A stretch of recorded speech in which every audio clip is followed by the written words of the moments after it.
Hello, this is David and welcome to the Top 10 Worst JRPG Dungeons 16-bit edition. The era of the 16-bit systems really cemented my love for RPGs. I was into a great variety of games on the NES, but with the SNES, I pretty much only stuck to the RPGs. This was a classic era of games with gems such as Final Fantasy III, Secret of Mana, and Chrono Trigger. However, not all was rosy and bright. With the advent of new technology came experimentation. Things like timers, devious puzzles, and multi-layer sewer dungeons that couldn't be done on the NES were introduced, and we were just the developers' hapless guinea pigs going along for the ride. So without further ado, let's get started. Number 10, Lufia and the Fortress of Doom, Cave to Arus. We're going to start with a dungeon that isn't hard or especially long. It's just plain annoying and frustrating with the amount of backtracking and absurdities involved. In town, you're told that the bridge is broken, so of course you have to go and examine it. After doing so, you have to go back to the architect, then back to the bridge, only to be told to leave again, go through another entrance and observe from the cliff top.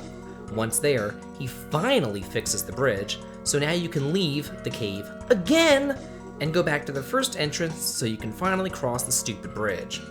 At least the different parts of the cave give you treasure, but still, it's just needless, frustrating padding. Number 9, Final Fantasy VI, Tower of Fanatics. I'm all for dungeons that twist battles around and make you employ different strategies to succeed.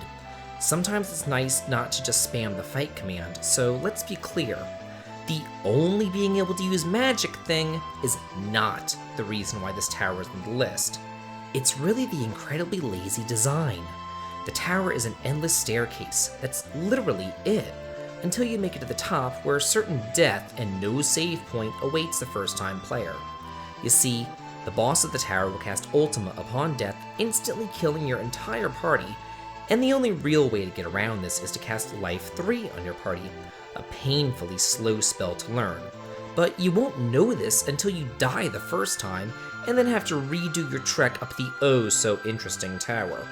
Oh, and let's not forget the great monster names, too. Number 8, Seiken Densetsu 3, Bucca Island Cave. The village and the jungle beforehand are nice, but the cave? It's a long, arduous endurance run filled with many screens where you could only kill the enemies with magic, and then the game will probably just screw you out of the chest.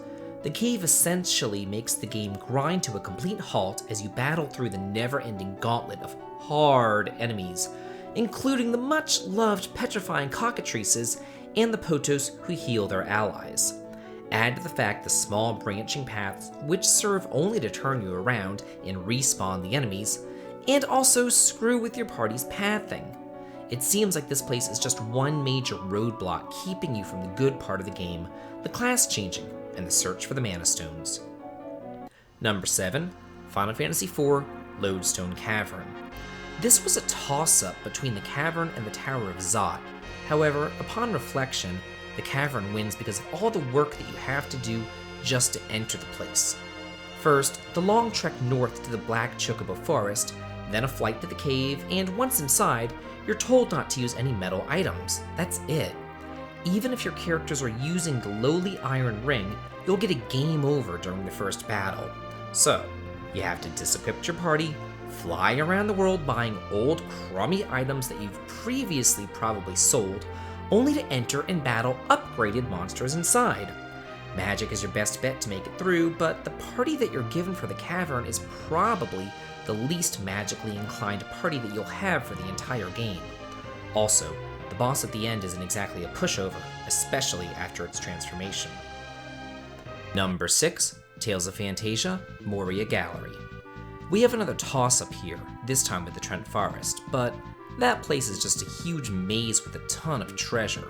The Moria Gallery, though, is the real deal with 10 floors of switches, dead ends, puzzles, trap floor panels, spikes, and ridiculous mechanics.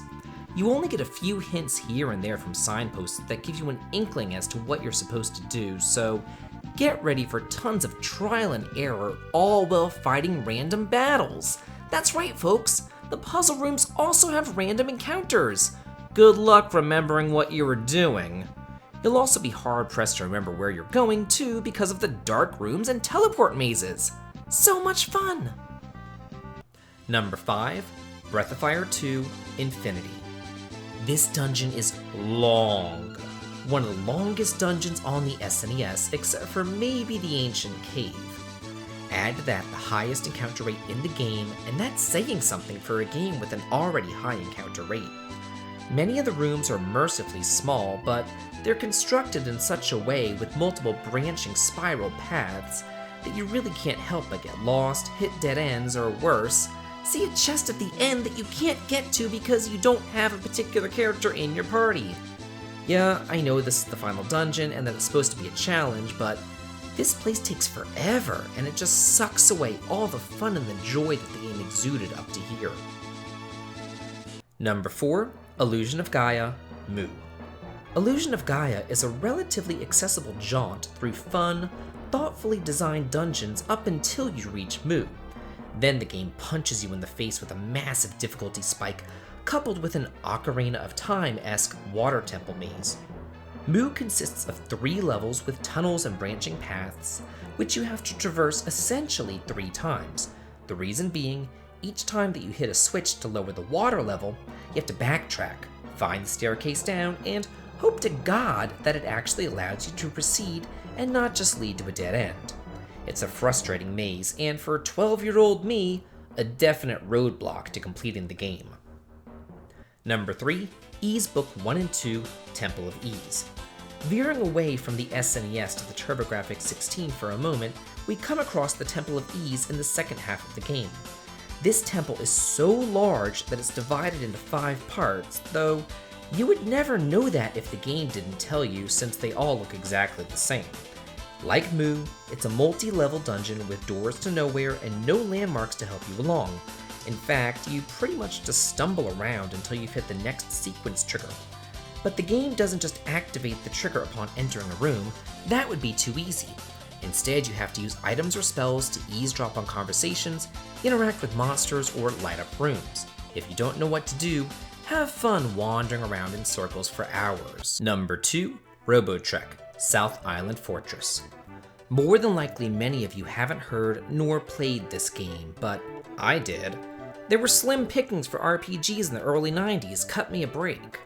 But first, let me explain to you the levels of agony that this place puts you through. First, you pass through a volcano dungeon just to access the fortress. Then you're greeted with one-way conveyor belts coupled with line-of-sight guards who will send you back to the start if they see you. When you finally make it through this small multi-level part, you're sent back into the volcano dungeon to return to the town. So you're done, right? Wrong. The chief of the village sends you back into the fortress, only to a different, more sadistic part of the dungeon. They've now added alarms to summon more guards, infrared glasses to see hidden doors, turning into a mouse to proceed through air ducts, fire traps, and, worst of all, mandatory fetch quests that send you back and forth through this hellacious dungeon, so it's not just a straight shot to the end. And finally, the moment that you've all been waiting for, number 1, Phantasy Star 2, Ikuto. Honestly, I could have made this entire top 10 list be nothing but dungeons from this game because they're all so terrible. Especially those elevator dungeons where you can't even see where you're going. That being said though, I do feel like this is the worst of the worst. It's a pitfall dungeon, and when you enter there's 3 pits, each of which lead to more pits, then more. It's a confusing and unintuitive labyrinth with massive, unmappable expanses full of loops and holes to jump down to progress. Without a map, you're going to be stuck in here for ages testing each and every hole to try and get all the treasure. And this is anything but fun with the absurdly high encounter rate and difficult enemies. Well, that's it for the top 10, but I do want to throw out a few honorable mentions too. Final Fantasy V Karnak's Castle, Secret of Mana Pandora's Ruins, and finally, Lagoon Philip's Castle all come to mind. I really do hope that you guys enjoyed this, and what are your worst dungeons in 16-bit RPGs? Did you agree or disagree? Let me know in the comments, and as always, have a good day.